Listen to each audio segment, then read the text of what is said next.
Shalom Bapak Ibu yang dikasihi dan mengasihi Tuhan. Kita bersyukur kalau hari ini Tuhan boleh memberkati kita. Dan kita boleh ada sebagaimana kita ada, itu juga karena berkat dan kemurahan-Nya. Mari kita berdoa syukur kepada Tuhan. Tuhan, terima kasih. Kami bersyukur untuk kasih setiamu, untuk kebaikanmu, untuk kemurahan-Mu yang Engkau boleh nyatakan di dalam hidup kami. Terima kasih untuk hari ini. Sebentar kami akan membaca dan merenungkan firman-Mu. Berfirmanlah dan biarlah kami mengerti apa yang menjadi kehendak-Mu di dalam kehidupan kami. Kami berdoa dalam nama Tuhan Yesus Kristus. Haleluya. Amin. Ku rindu setiap waktu hidup di kebenaran-Mu, bukan dengan kuatku, namun karena Roh-Mu. Yesus, Kau yang ku pegang teguh. Ayat firman Tuhan yang menjadi renungan kita hari ini terambil dari Matius pasal yang ke-21 ayat 12 sampai yang ke-17. Saya akan membacakan di ayat yang ke-12. Lalu Yesus masuk ke bait Allah dan mengusir semua orang yang berjual beli di halaman bait Allah. Ia membalikkan meja-meja penukar uang dan bangku-bangku pedagang merpati. Amin. Demikianlah firman Tuhan. Mari kita merenungkannya.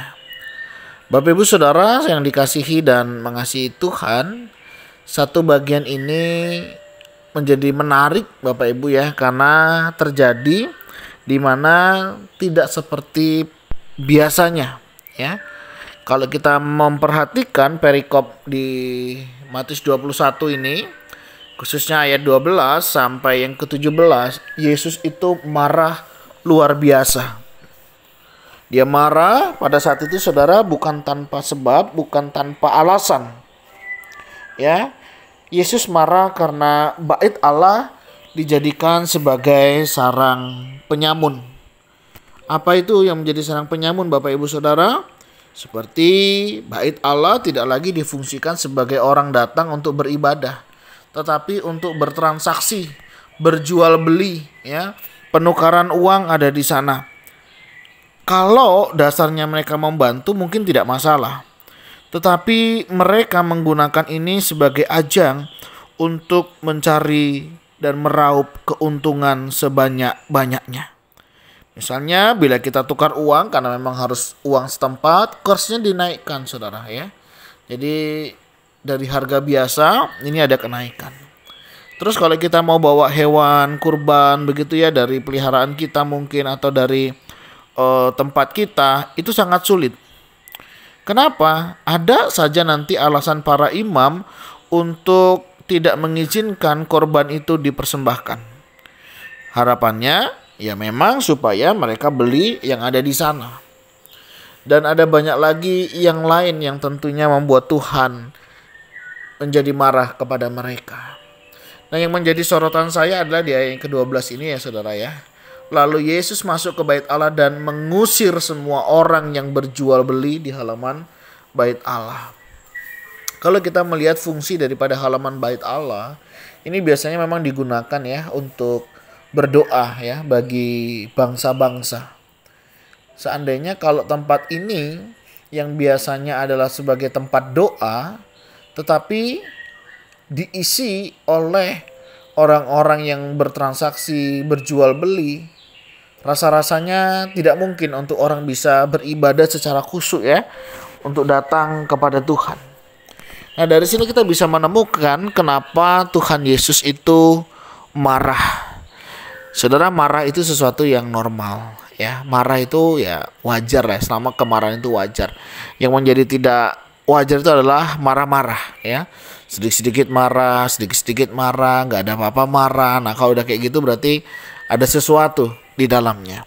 Tetapi kalau kita melihat bagian ini, Yesus tahu kapan dia marah di mana rumah bait Allah ini menjadi tempat hal yang tidak sesuai, tidak sebagaimana mestinya hal ini dibangun.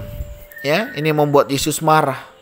Saudara bisa bayangkan begitu ya, seandainya saudara juga ada di sana, mungkin kita juga bisa marah ketika kita datang tidak bisa berdoa, kita tidak bisa beribadah kepada Tuhan karena sudah dipenuhi dengan orang-orang yang bertransaksi.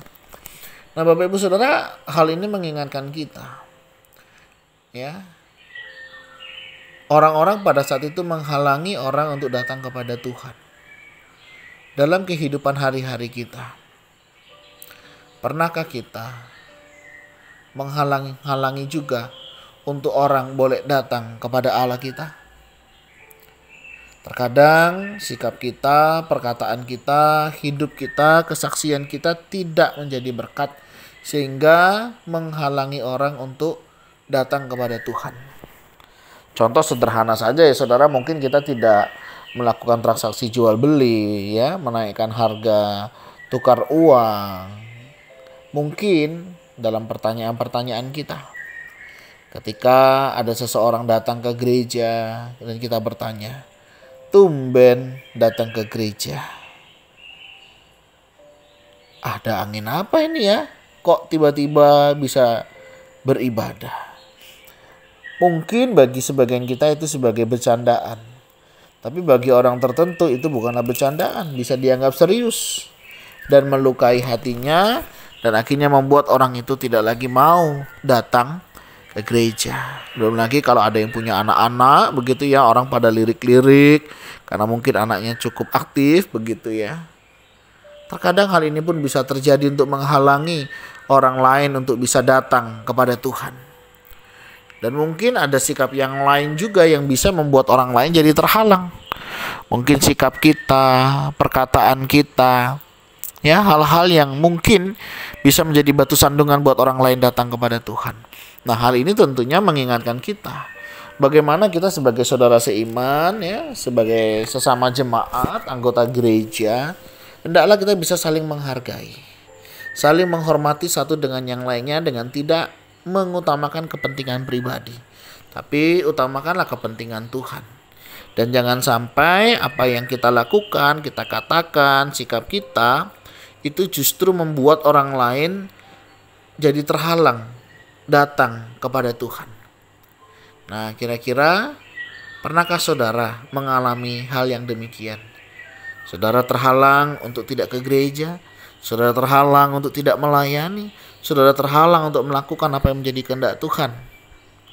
Aku gak mau lagi melayani, aku tidak mau lagi ke gereja, aku tidak lagi mau melakukan apa yang Tuhan mau. Saudara, sangat mungkin saja ini terjadi, yang dilatar belakangi karena sikap kita yang mungkin sekali lagi tidak menyenangkan hati Tuhan. Hari ini kita belajar, jangan sampai kita menghalang-halangi untuk orang boleh datang kepada Tuhan. Dan mari kita kembalikan fungsi bait Allah itu untuk orang bisa beribadah kepada Tuhan. Dan biarlah Tuhan juga memakai setiap kita untuk setiap kita senantiasa beribadah dan hidup sesurut dengan kehendak dan rencana Tuhan. Nah, mari saudara kita dikasihkan kebenaran firman Tuhan kita hari ini dan kita boleh menerapkan dan melakukan di dalam kehidupan kita hari lepas hari. Tuhan, ampuni jika sikap kami, perkataan kami, tutur kata kami menghalang-halangi untuk orang lain datang kepadamu. Ampuni ya Tuhan, tolong kami sehingga melalui sikap kami, perkataan, perbuatan kami justru membawa orang lain datang kepadamu. Tolong kami ya Tuhan untuk melakukan ini sehingga kehadiran kami juga boleh menjadi berkat dan nama Tuhan yang dimuliakan. Kami mau berdoa jika ada di antara jemaat yang terhalang karena sikap perkataan kami membuat mereka tidak lagi mau datang ke gereja. Oh Tuhan, kami berdoa kiranya Tuhan juga yang menolong kami dan menolong mereka untuk mereka juga boleh menyadari ini semuanya. Tuhan berkati orang-orang yang mungkin mengalami hal-hal yang tidak baik, perlakuan, sikap yang mungkin tidak menyenangkan. kiranya juga Tuhan yang akan memberikan kelembutan hati kepada setiap kami. Dan kami mau serahkan hidup kami selanjutnya Tuhan ke dalam tangan-Mu. Kiranya Engkau juga yang memakai dan memberkati hidup kami. Pakailah kami sehingga melalui kami banyak orang juga datang kepada Tuhan. Kami berdoa dan kami berserah di dalam nama Tuhan Yesus Kristus. Haleluya. Amin. Bapak Ibu, demikian renungan kita hari ini. Kiranya boleh menjadi berkat dan Tuhan Yesus memberkati kita sekalian. Shalom.